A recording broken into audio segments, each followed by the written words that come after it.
बात करेंगे यूएई की। पाकिस्तानी से काफी तंग आ चुके हैं और जो पाकिस्तानी वीजाज हैं उनको बैन कर दिया गया है, उन पे बैन लगा दिया गया है। और वजह क्या बनी है?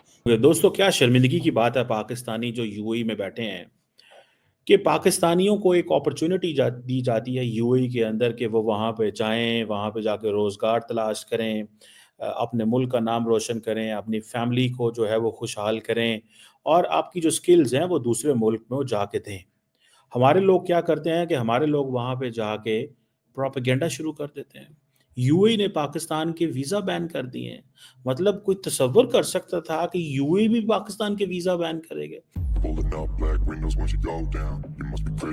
बात यह है कि इन्होंने ये किया क्यों, जो इन्होंने किया इस पर वाज़ेह है क्यों किया। It's very obvious why they did it, है ना। यूएई की तरफ से, सऊदी अरेबिया की तरफ से जो भिखारियों के ऊपर, पाकिस्तानी भिखारी जो जहाज भर भर के वहां पर जाते हैं, उनके लिए तो आपको पता है पहले ही उनकी तरफ से शिकायतें आ चुकी हैं कि खुदा का वास्ता है प्लीज इनको रोकें।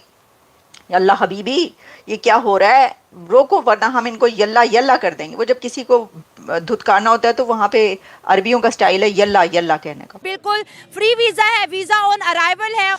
अपना तेल बेचना चाहते हैं सऊदी और यूएई, अपना तेल बेचना चाहते हैं।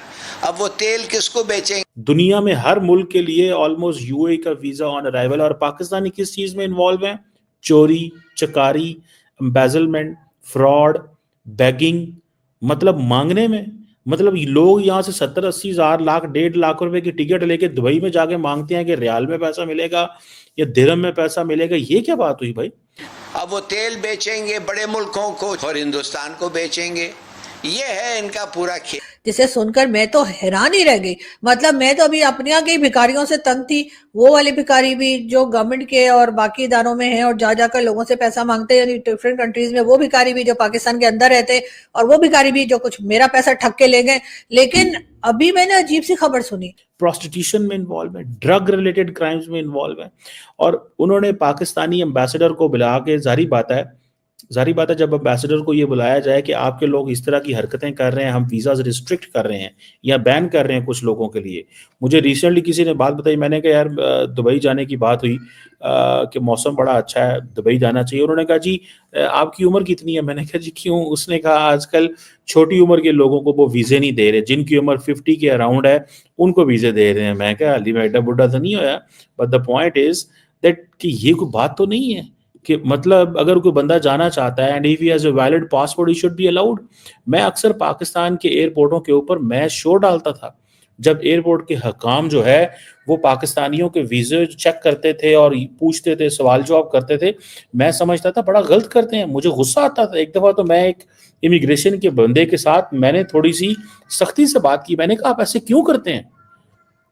खैर वो मुझे उसने सारी स्टोरी भी बताई, डिटेल भी बताई कि लोग जो हैं 2 नंबर वीज़े लेके आते हैं और यहाँ से जाके वहाँ पे मांगते हैं। उनको कोई जॉब नहीं होती वहाँ पे, वो किसी कंपनी में काम नहीं कर रहे होते, वो सिर्फ मांगने जा रहे होते हैं। And I was shocked later on, मुझे शौक हुआ। कहाँ यूएई वहाँ पे, कहाँ भारत जो है दुबई के अंदर, अबू धाबी के अंदर इंडियन इंस्टीट्यूट ऑफ टेक्नोलॉजी खोल रहा है, और कहाँ पे हम लोग जो हैं, हमारे लोग जो हैं या वो प्रोस्टिट्यूशन में इन्वॉल्व है, बैगिंग में, ड्रग रिलेटेड क्राइम्स में इन्वॉल्व हैं। तो मुझे बताएं कि फिर क्या होगा मजीद? पाकिस्तानी सिटीजन जब वो क्राइम होता है तो वो जाके डाटा आता है ना उनके पास कि कौन क्या कर रहा है, तो वो पाकिस्तानी सिटीजन से क्यों निकलते हैं? उनके पास क्राइम डाटा आया होगा कि किस मुल्क के लोग क्या करते हैं। पाकिस्तानी निकल रहे हैं, जाते दूसरे मुल्क हैं, नाम पाकिस्तान का है, पासपोर्ट पाकिस्तान का है। अल्लाह हबीबी, ये क्या हो रहा है, रोको वरना हम इनको यल्ला यल्ला कर देंगे। वो जब किसी को धुतकारना होता है तो वहाँ पे अरबियों का स्टाइल है यल्ला यल्ला कहने का। तो हबीबी हबीबी वो कहते हैं जब किसी को पुकारते हैं। तो अभी वो पाकिस्तानियों को यल्ला यल्ला बोल रहे हैं, या हबीबी हैया हैया नहीं बोल रहे, या हबीबी हैया हैया अब वो बोलेंगे भी नहीं पाकिस्तानियों को। वो कह रहे हैं कि आप प्रोपेगेंडा कर रहे हैं। अच्छा, तो जहाँ पर फिर उन्होंने सही कहा ना, जिस थाली में खाते हो उसी में छेद करते हो। वो आपको जॉब्स दे रहे हैं, वो आपको तनख्वाहें दे रहे हैं, इतनी बड़ी बड़ी सैलरीज दे रहे हैं आपको, आपके रोज़गार लगा हुआ है, आप वहाँ पे ऐश कर रहे हैं, मतलब फिर रहे हैं, इतनी आपको आज़ादी, और आप वहाँ पे उनके, आपको क्या तकलीफ़ है? यानी वो कहते हैं ना मामे बने हुए सबके। ये जो एक है ना पाकिस्तानियों के अंदर हर एक का मामा बनना, एक तो लैके बैठ गया जे, लैके बैठ गया, मतलब अत की हुई है, अत चुकी हुई है पाकिस्तानियों ने दूसरे कंट्रीज में जाते हैं क्या चौधरी बन गए, हुन ते असी आ गए हैं ते साडा ही है, हटो बचो शुरू हो जाता है। यानी हटो बचो वहाँ पे रहने वालों को कहते हैं चलो निकलो इधर से, अब हम आ गए, हमारा ये अजारादारी यहाँ पे। वो ये बिल्कुल ऐसे ही है कि वो जो इन्वेडर्स आते थे ना, वो बस सबको निकाल नकूल के तो वो कब्जा जमा लिया उन्होंने। यूएई की बात करें, इन्होंने पाकिस्तान के लिए वीजा सर बैन कर दिया है, क्यों? देखें, सबसे पहले तो एक चीज़ है कि वीज़ा फ्री एंट्री किन ममालिक के लिए होती है, जहाँ पे इन्वेस्टर्स ज़्यादा हों या वहाँ की जो इकॉनमी है वो उस लिहाज से ग्रो कर रही हो। ठीक है, अब जब आप पाकिस्तान की बात करते हैं कि पाकिस्तान को वीज़ा फ्री 33 ममालिक ऐसे हैं जो पाकिस्तान को वीज़ा फ्री एंट्री देते हैं, उनमें मुझे कोई एक बता दें जो पहली 50 इकोनॉमीज़ में आता हो। कोई भी नहीं है, कोई ऐसा ममालिक ऐसा नहीं है जो पहली 50 इकोनॉमीज़ में आता हो। जिनमें वीजा फ्री है उनमें 16 साल से कम और 52 साल से ज्यादा उम्र। ठीक है, वो पाकिस्तानियों को बड़ा प्रॉब्लम है, लो जी सऊदी अरब में ये क्यों हो रहा है भाई? सऊदी अरब में वही उनका मुल्क है, वो जो मर्जी फैसला करें, वो रियाना को बुलाएं, वो जिस मर्जी एक्टर एक्ट्रेस को बुलाएं, उनकी मर्जी है यार। आप कौन होते हैं किसी को बताने वाले, डिक्टेट करने वाले? जो यूटर्न मैं कहता हूं सऊदी अरब ने लिया है, वो यूटर्न पूरी दुनिया के मुसलमान ममालिक को लेना चाहिए। लेकिन मसला ये है कि ये झूठियां डेमोक्रेसी है ना, साड़ी तो झूठी डेमोक्रेसी है ना, मुंह की लिप सर्विस, बड़ी झूठियां डेमोक्रेसी कैसे ये सारा कुछ कर सकें? वो तो कर सकते हैं। हमारे मुल्क में तो एक छोटा सा कंसर्ट हो जाते, वो कहते नया की हो गया, इधर जाहिल मौलवी बाहर खड़ा होकर निकलेगा और कहेगा ओहो अच्छा इस्लाम खतरे में पड़ गया। कहीं पे गाना बजाना होगा कि इस्लाम खतरे में, लोग बुरा बच्चा कहते हैं ना।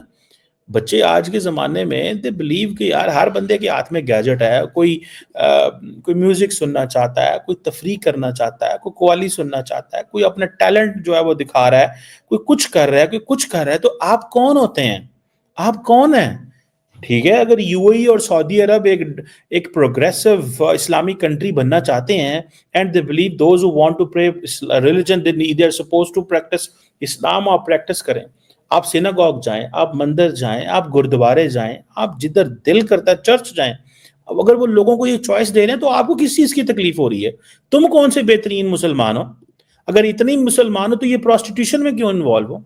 तुम इतने मुसलमान हो तो ये चोरी चकारी में तुम्हारा नाम पहले क्यों आता है? तुम इतने हाजी इस्लामी हो तो ये ड्रग्स क्यों यूएई में जाके बेचते हो?